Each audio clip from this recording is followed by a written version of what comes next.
Komedixanaya niyə bilet satılmır və tamaşaçı sənin rəqibindir? Sən ilk gülüşdə tamaşaçını nakauta aparacaqsan. Doğrudan. Ceksan olub və mənim saçımın burasına tökülməyinə Ceksan səbəb olub. Komedixanada ən sevdiyiniz aktyor. Amma belə xüsusi bir sevdiyim yoxdur. Yəni, çalış mənə qarşı hörmətsizlik eləmə. Özümü o rolda sadəcə görmürəm. İllərdir nə Mənsur, nə də Qalib, Nadir bu suala cavab vermir. Aha, Mənsuru mənsur edən Əmircan uşaqları ilə niyə arası yoxdur? Ən əsasda Qalib, Nadirlə. Aha, bu desən Qalibin özü yazır.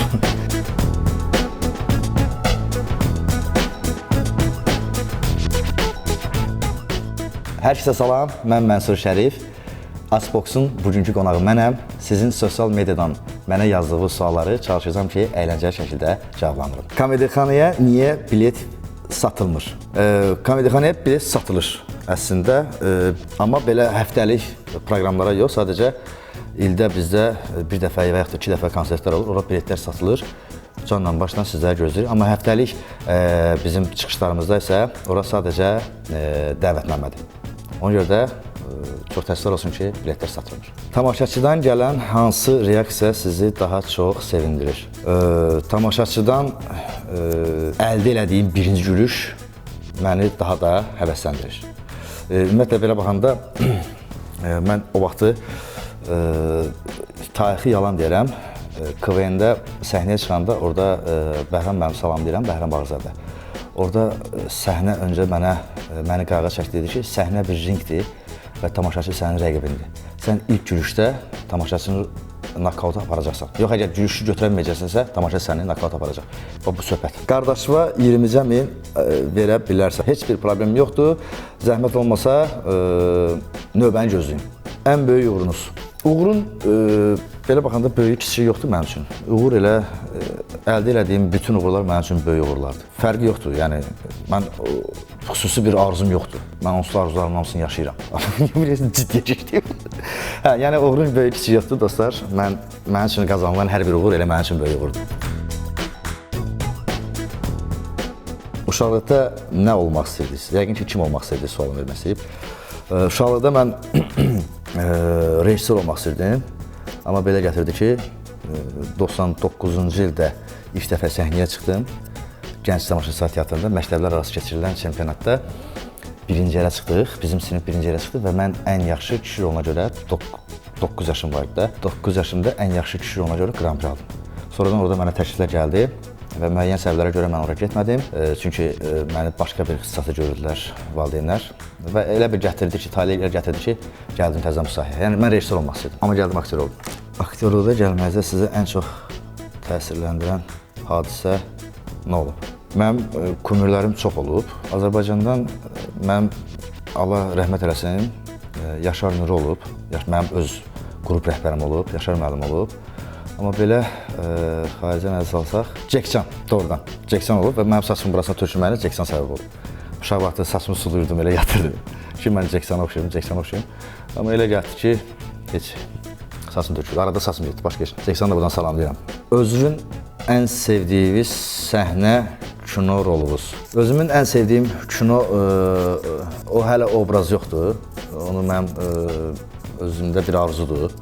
Onu inşallah nə vaxtsa reallaşdıracağam. Amma belə komedixanadan söhbət edirsən, mənim ən sevdiyim və rahat olduğum obraz, baxanlar, izləyənlər biləcək. Domino səhnəsi var. Oradakı olan o personaj mənim ən rahat personajım, ən rahat olduğum tipajdır belə deyim. Çox rahat oluram orada.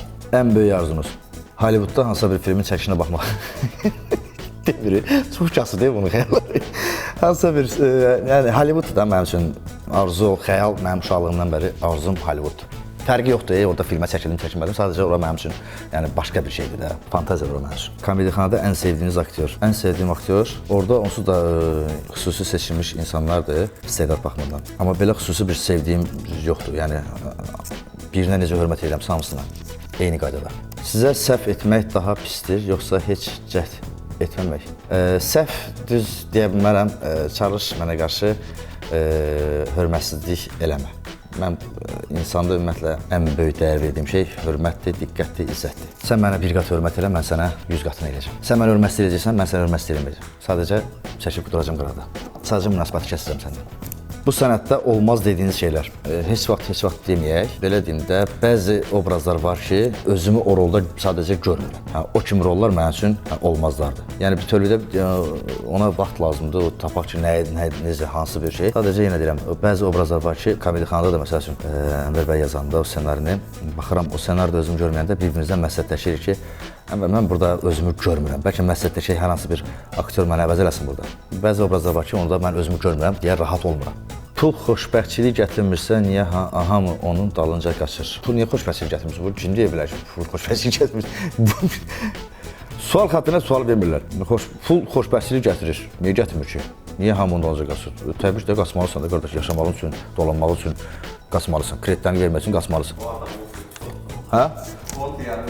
Hə, onu deyən pulu çoxsa qardaş, o bayaq məndən 20 min istəmişdi, onu verərsə ona. Bu deyəsən ssenariyadır. İllərdir nə Mənsur, nə də Qalib Nadir bu suala cavab vermir. Mənsuru mənsur edən Əmircan uşaqları ilə niyə arası yoxdur? Ən əsasda Qalib Nadirlə. Bu deyəsən Qalibin özü yazır. Mənim onlarla çox gözəl münasibətim var. Qaliblə də günün bugünkündə telefonla danışırıq, ara sıra görüşürük, danışırıq, dərdləşirik. Mənsuru mənsur edən yaradandır. Mənsuru mənsur edən onun valideynləridir. Yəni niyə də mənsuru mənsur edən. Bunlarla məsələn münasibətli olmadığından qabaq mənim adım nə idi? Akif idi. Yenə də mənim adım Mənsur idi. Salam qohum, necəsən? Mən nə hansı qohumdur babu? Sağ ol qohum, sən necəsən? Bekarın bir günü 3 olacaq idi, amma olmadı. Niyə?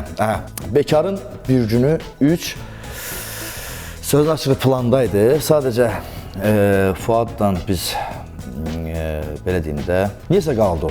Əslində yaxşı gedirdi hər şey. Ssenariyada artıq təməli qoyulmuşdu ki, belə olacaq, elə olacaq, hadisə falan filan. Amma niyəsə qaldı bilmirəm. Doğrudan Fuad niyə qaldı ki? Cəmaət 3 istəyir. Niyə biz çəkmədik onu? Bu sualı Fuada versək daha yaxşı olar. Amma mən çox istərdim ki, 3 olsun. Həyat yoldaşınızla necə tanış olmuşsunuz? İnstitutda o 3-dən düşürdü, mən də 2-dən qalxırdım. Bir-birimizə belə dəydik. Onun əlindən dəftərlər yerə düşdü, bir-birimizə baxdıq. Orada mahnı falan, belə dəydik. Necə tanış olacam? Heç nə, bir məclis idi falan. Şəxsi olaraq cavab vermirəm, amma adətən indi hörmət əlaməti olaraq cavab verirəm. Belə bir deyim də, qohum məclisində tanış olmuşuq. İnsan ən çox nə vaxt özünü itirir? Heç nəyi olmayanda, yoxsa hər şeyi olanda? Ümumiyyətlə, mən deyərdim hər iki halda. İnsan itirəndə dərs alırsan, qazananda da hər şey... Ümumiyyətlə, siz bu yəqin ki, maddiyyat tərəfdən nəzərdə tutub sual verəm.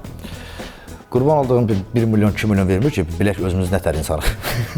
Ona görə də mən də səndən biriyəm də, yəni mən nə bilim, valla, mən bilmirəm ki, məsəl üçün, mənim belə deyim, birdən belə 2 milyon, 3 milyon pul qazansam, mən necə insan olaram. Elə hamı deyir ki, hə, filan, amma doğrudan da, yəni, bir dəqiqə, varınızdır, hazırsınız 2 milyon, düzdür. Məncə, onu əldə edəndən sonra ona cavab verə bilərəm, əgər qəbulma düşsəz. 3 milyondan sonra kim desin, gələ bura cavab verəm. Teatr səhnəsi ilə kamera qarşısında oynamağın ən böyük fərqi nədir? Fərq çoxdur. Adicə, məsəl üçün də, kamera qarşısında sənin çaşmağın normaldır. Yəni, 1 dubul, 2 dubul, 3 dubul çəkə bilərsən. Amma səhnə elə bir şeydir ki, bu canlıdır, tamaşaçılar səni izləyir. Bu bir növdə biraz professionallıq tələb edir ki, özünü itirsən, o vəziyyətdən necə çıxa bilərsən. Bizim dəfələrlə başımıza gəlib, səhnə ortasında, belə deyim, tərəf müqabilim və yaxud mənim sözüm yadından çıxır və o da sənin tərəf müqabilinin professional olmağından irəli gəlir, səni başa düşür ki, söz sənin yadından çıxır. Ya sənə hər hansı bir şəkildə pas verəcək, ya da ki, özü səni o vəziyyətdən çıxardacaq. Ya da ki, sənin beynin işləyirsə, orada bir şey tapırsan, o səhnədə oradan çıxırsan. Yəni, səhnə daha çox çətindir, nə ki, kamera.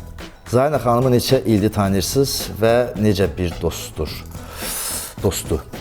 Zaynə xanımı mən birinci institutda oxumuşuq. Azərbaycan Dövlət Mədəniyyət və İncəsənət Universitetində 2008-2012-ci illərdə. Zaynə xanımla biz qrupda olmamışıq, amma eyni illərdə təhsil almışıq. Demək olar, neçə il keçibsindən? 2008-dən, sən cavan olarsan, neçə il? 16 il də, demək olar 16 il. Amma Zaynə xanımla ara sıra seriyalara çəkilmişik, layihələrdə olmuşuq. Zaynə xanım pozitiv bir insandır, yaxşı bir insandır, yaxşı dostdur. Mən Zaynə xanımla bağlı bir arzum var. İnşallah bu il ən azından onun başım var. Bir dəfə olsun neçəmiz ərə geçsin də, bir dəfə xahiş edirəm Zaynə. Tərpən də, xahiş edirəm səndən. Öldürmüsən bizi. Sonuncu sualımız. Çox dəxilsiz bir sual çıxdı tabi. Birəyim Mədanov. Özünü daha çox kino aktyoru yoxsa teatr aktyoru kimi görürsünüz? Nə yalan deyim, kino aktyoru kimi görürəm. Yenə deyirəm, özlüyümdə mənim bir personaj var, mənim canlandırdığım, mənim beynimdə. Onu mən arzumdur, nə vaxtsa onu mən reallaşdıracağam. Ondan sonra bax, bu vaxt olar, yenidən bu sualı cavablandıracağım sən. Amma mən özümü daha çox kino aktyoru kimi görürəm. Nə bilim. Bu əslində tamaşaçıya veriləcək sualdır. Amma mən özümdə qalsa, mən kino aktyoru kimi. Belə. Amma daha yaradıcı olmaq üçün teatr, təbii ki, teatr aktyor üçün böyük məktəbdir.